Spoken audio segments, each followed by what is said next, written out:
મિત્રો જય શ્રી કૃષ્ણ.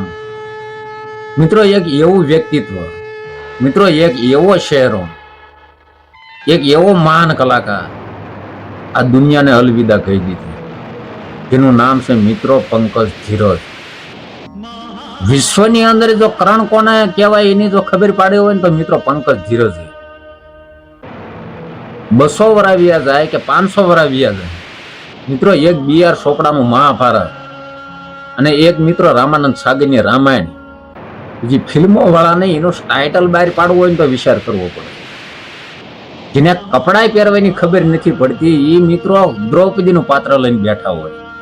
જેને ટીટોડેના ટાંગા ઘોડ્યા હાલની ખબર નથી પડતી એ મિત્રો અંગરાજ કરણનું પાત્ર લઈને બેઠા હોય.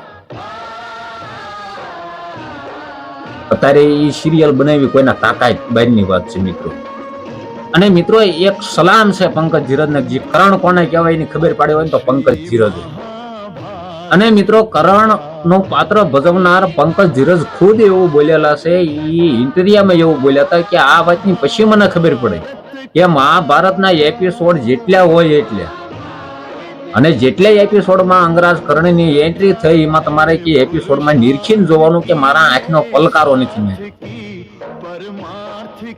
મિત્રો આ વાતની પંકજ ધીરજ ખુદ એવું બોલેલા છે કે આ વાતની પછી મને ખબર પડી કે કરણની આ તાકાત હતી. ખુદ પંકજ ધીરજ કે એક એપિસોડ જોવાની છૂટ છે કે આંખનો પલકારો મેં નથી માર્યો.